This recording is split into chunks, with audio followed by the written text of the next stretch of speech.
leave us a comment and we'll get back to it. I got it. So let's transition over to this, right? I got a concern from a guy who messages me, and he's super awesome. Matthew Griffin, you know him. He comments on Tier Talk all the time. Sends me videos. And, and me too. And I'll tell you what, here's what me and you need to figure out. We need to figure out how to get down there. We need to figure out how me and you can meet in the middle and have dinner with this guy. And, I agree. And so that's something we're going to do. But he sent me this video the other night, and he wants to know, what can he do when he encounters an inmate who is, mentally challenged, an inmate who experiencing a mental health crisis? He says, you know what? He's still learning the correctional officer part of the job. Right. And now he's thrust into this, mental health counselor type role. So what would you tell him, Anthony? And then I'll follow up. What would you tell him that he could do when he's encountering those type of people? Well, one thing is, before you get directly involved, know where your resources are first, because you got to go in there with a plan. And you can't just go in there with the hopes of thinking you can give them the right direction. You really do have to go in there with a plan, which means that, especially if you work in one of those therapeutic communities, which are the special needs units where you're partnering with mental health and whatnot. We do have a lot of interactions with the inmates. So I know a lot of people will be quick to say defer to mental health. Yeah, I mean, but we don't even know what the concern is right now. Maybe, not sometimes if you have a good working relationship with mental health, we could approach things together. And do what we can from a team perspective. So right off the fact, Matt, the first thing I would do is try to come up with a game plan. Now, you said that the individual's in crisis. So, I mean, obviously there's different types of crises. So, talking to mental health, see who knows this inmate the best, try to get the best approach from someone who maybe has a working relationship with that inmate. Because I'm going to tell you something, when you go to deal with anybody in crisis, the first thing that comes to the surface level is the reputation of that person dealing with that individual. So, right. I mean, me and Will discussed this way back when, is that I really can't, in prisons, it's definitely different than a jail, but maybe in the jail too. But in prison, inmates get to know you, within the defined role, but they get to know you. They get to know your character, what you're about. Yeah. So you could be trained in all this negotiation and crisis time, but if your reputation is crap, the training's not going to matter, because inmates are going to see right through every attempt that you're trying to make to build what would be considered an insincere or not so sincere connection. So one thing I would do is, I know jail may be a little bit different. I don't know how well the inmates, I don't know, some you may know, some you may not. So one thing is that you're going to have an initial approach. I think that's a lot different than a recurring approach. So like, if this is the first time that you're dealing with this inmate at this level, you definitely don't want to go at it alone. So talk to your people, talk to your supervisors, get to understand the resources. But more importantly, you got to have a plan of where you want this to head. You can't just go in and not know what the end game is. That's why you got to talk to all the resources, the people that are dedicated to the mental health profession as well. Because if you go in without a game plan, if you go in without understanding where you want it to go, then the person that's in the crisis has a good chance of taking control of that dialogue, because you don't have an anchor.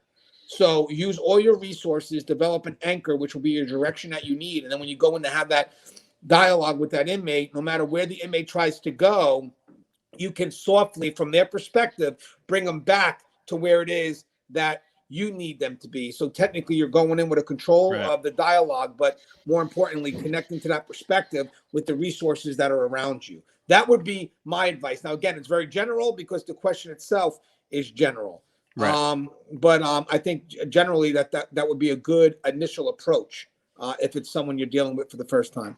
Yeah, and you're right. So just to let you know, at a county jail level, I've seen the same guys for 17 years coming in and out. Recidivism is terrible.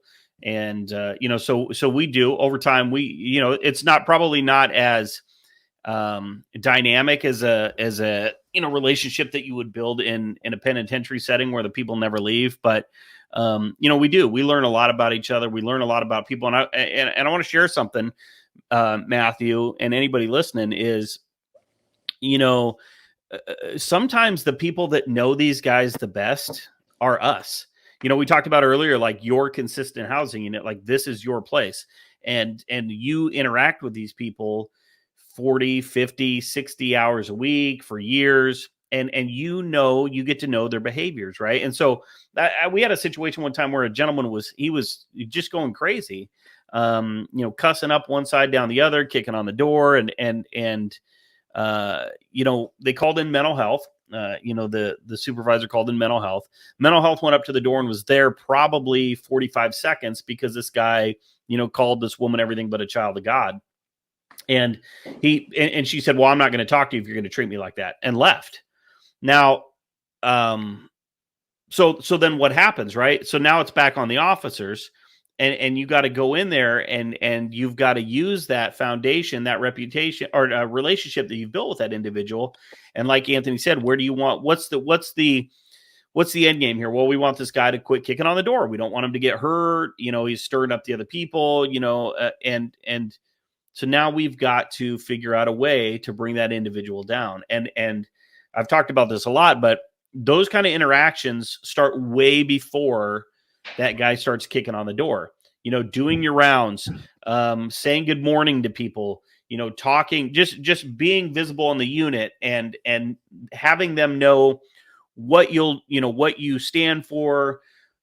All that helps. And so when you encounter an individual like that, then they feel comfortable talking to you, and you can work them back down to where you need them to be. And that's what, like Anthony said, we talked about this the other night, Anthony, is, they tell you a lot when you're dealing with somebody who, thinks they're in Mars, don't play into their hallucinations, and stuff like that. And that's true. I mean, you don't want to convince them that they're on Mars, but you also can't just keep telling them, hey, no, you're in jail. You're in jail. No, you're in jail. You're not on Mars. You're in jail. You got to do this. I mean, you may have to finesse it a little bit. So what I would say is, know your resources in your facility 100%, like Anthony said, but if you don't have any resources, then guess what? This is what's awesome about correctional officers. And this is why, I call this a profession. This is why I say this is an amazing thing that you guys do, because if you have a guy in crisis, guess who responds? You do. If you have a fire in your housing unit, guess who responds? You do. If you have a fight, guess who responds? You do. You do all of these things. And so just like, maybe in between sets of push-ups that you do on your day off, maybe watch a video about mental health intervention, or maybe take mental health first aid, or maybe watch a TED Talk on communication, or an episode of Tear Talk about communication, or read one of our books, and just educate yourself so you can become part of that resource. You say, well, it's not my responsibility but you know what? It may fall on that. You're not going to diagnose this person. You're not going to be the, if an inmate says, hey, I'm going to kill myself, you're not the person who's going to determine if that's a valid threat or not. You defer to medical, you defer to your supervisor, whatever your process is.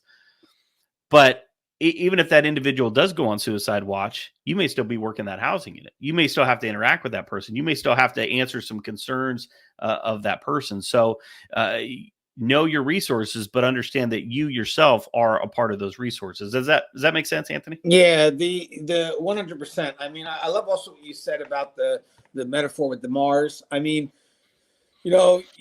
understanding their perspective and then guiding them from their perspective out. I mean, that's the key. That's kind of like, it's not a culture shock for them. I mean, we deal with it all the time. I mean, I'm on force hearings at my facility. I oversee some parts of the mental health department in regards to our therapeutic community, our inmates that do have special needs.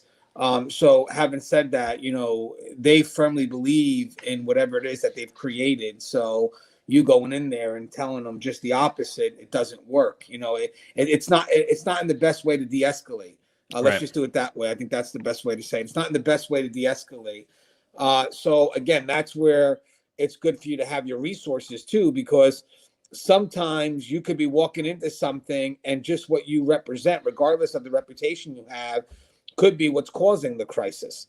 So you having that approach, having that understanding, talking to the mental health professionals, and then having a game plan really matters. Guys, I think that kind of goes what Will said real quick. Anytime you have communication with an inmate or an interaction that's meant to serve a purpose, you got to have an end game, because if you don't have an end game, then the inmate could take you down any path, because you're not even driving the vehicle. So I would say anytime there's a communication interaction, individual in crisis or not, is that you have to make sure that it's your map you're following, which is the best way to do that is to be the one driving the vehicle. Right. You know, you can't even give the car over to somebody else. You have to be the one driving the vehicle, because even if you start crossing into unknown territory, you could stop the vehicle just for a second, look at, your map, and then try to figure out another route to get to where you have to go. But the key is having the outcome, having the end game that you have to head to. Because if not, if you don't have a North Star, then you're going to be lost. So I think it's just more about, each time you have that dialogue to know exactly where you're headed and where you have to go. And that's so. Here's what's scary. I mean, we talked about this before, the correctional objective, right? But the thing is the North Star has got to be part of your facility's correctional objective, right? If your North Star is to just go in and whoop that guy's ass, that's good. Like that's not, if that's where you're taking this interaction just because you want to take it there, then that's right. So let me add to that. That's a good point, Will. Good point. So I can add on that, guys. That makes a lot of sense what Will's saying. So check this out, guys. So we talked about this once before, but you have a vision and you have a mission. If you don't know what the vision is, then you have no idea what the objectives are in regards to the missions you have to complete every day. So I like what you added there. So there are many routes to get to this vision. Obviously we deal with human behavior. So sometimes our mission on a daily basis could be complicated, but the mission is within context of the vision. So having said that, when I approach an inmate and I am trying to get to this destination that I want to get to, it's usually in compliance with the mission, which is in compliance with the greater vision. So yeah, 100%. But I would like to believe at this point, I definitely know Matthew as well, is that that is his end game somewhere along the line. He does want to get the inmate help. He does want to do what's better. I mean, the question right there is within context of someone who's like, hey, what can I do better to help this individual in crisis? Just like the other gentleman that asked, whatever, 77. Damien 77. The spawn of Satan. Yeah, the spawn of Satan was well, maybe that's why he was asking about dealing with a dead body. But these are questions that we never asked ourselves before. So it's great to see that the mind has shifted, because to be honest with you, what I see from those questions that are being asked are questions that are geared towards the greater picture, the greater vision of what it is. So when I answer it like that, and Will, this is definitely a topic, maybe even later on in the video, is when we answer it like that, we can, I think for this case here, you could safely assume that the outcome does relate to the vision, because I wouldn't be asking that. But there are going to be some, and I love how we balance this out where, yeah, you're right. You can't just pick any outcome. The outcome has to have a greater purpose in compliance with the daily mission, in compliance with the greater vision. So again, you have to kind of realize, and that's why you have everybody at the table. Put it this way. It's not so much what it is that I need to accomplish. It's what is it that we need to accomplish. I think that's the better part, because the I could be just shut the door and be done with it. This person's rather annoying. But having said that, pushing that annoyance off to someone else and not solving the issue at whatever level that could escalate to doesn't solve the matter. So it's like having everybody at the table and say, how should we approach this? And that's your destination as a we, as opposed to just an I. Because sometimes if I may, sometimes when we're in the I perspective, we tend to be selfish and take shortcuts. That's why it's good sometimes to get the we involved, so we all know that what we're doing provides us what we talked about at the beginning, consistency and expectations from each other that ultimately have a good result in the end.